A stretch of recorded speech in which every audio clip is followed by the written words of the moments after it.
Mining was no longer a local struggle. It became a global game played by titans. This is the era where leadership moved from the pit to the boardroom. Imagine a map of the world in the early 1800s. If you were to mark every mining operation, you would see thousands of tiny, scattered lights. Local efforts, small in scale, driven by muscle, simple tools, and the hope of a lucky strike. But then, something profound began to happen. The lights on the map began to connect, to pulse together, and to grow brighter. This was not a gradual evolution. It was a tipping point.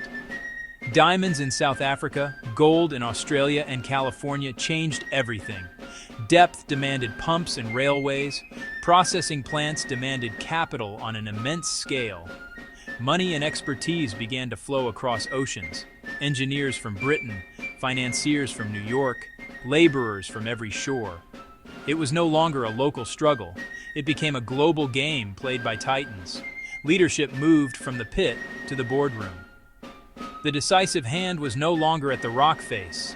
It was the hand that could read a balance sheet from 1,000 miles away. Decisions were made under the bright electric lights of London, Paris, and New York. The 19th century was an age of depth. To get to the real wealth, you had to go down. The easy gold washed from rivers was quickly gone. The mother lode lay locked deep in the earth. Reaching it meant a war against geology. Shafts a mile deep, floodwaters, and tons of ore hauled every day. This was an industrial undertaking. Steam engines, steel cables, complex ventilation. Technology forged the first titans, De Beers in South Africa, Rio Tinto with origins in Spain.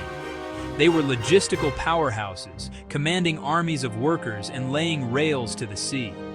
They built towns from nothing, housing, shops, hospitals, controlling the flow of goods and people. Diamonds from Kimberley were sorted, shipped to Europe, and cut in Amsterdam, value added across continents. Sold in Paris and New York, copper from the Andes lit the London underground. A web tied the distant miner to the city shopper. At its center sat the titans. They pioneered the multinational, operating across cultures, laws, and politics. From scattered craft to a centralized global industry, the story of modern mining is the story of these titans. With great scale comes the need for great systems. The titans pioneered what we can call systemic leadership.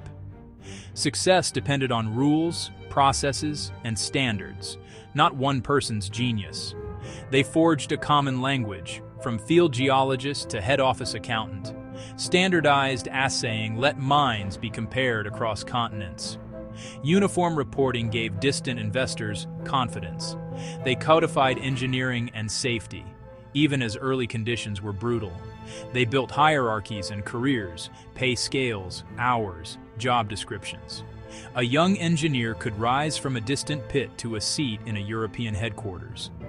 Leaders became organizational architects, designing how information flowed, decisions were made, and risk controlled. Digging a mile-deep hole is an astonishingly expensive gamble. Costs up front, rewards uncertain. No single fortune could shoulder it. The joint stock company and the public market changed the game.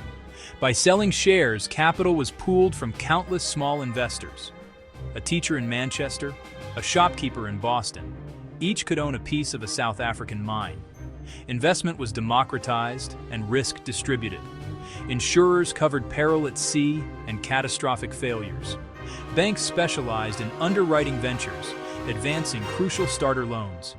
An ecosystem of experts spoke the language of money, assessing risk and projecting profits. They engineered instruments to keep capital flowing. The boardroom bridged geology and finance. Leaders had to be bilingual, fluent in rock stability and currency hedges. They turned rock into a liquid asset, bought, sold, and traded. The grand story of expansion always casts a shadow across the land itself.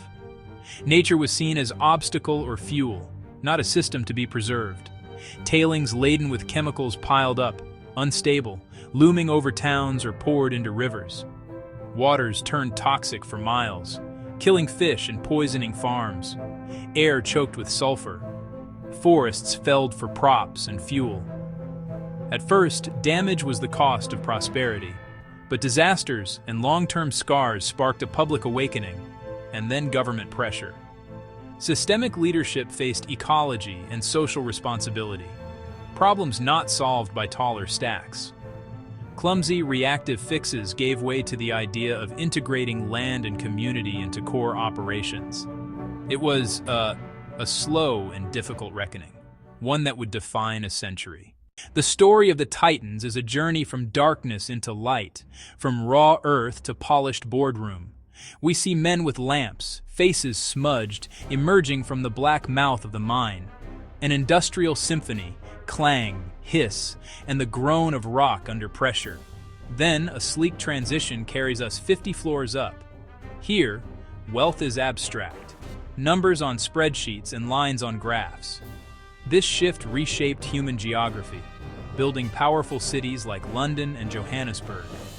In Indonesia, large-scale mining brought jobs, roads, and ports, tying islands to the global economy. Local voices entered the story. Leadership now meant navigating intricate human landscapes.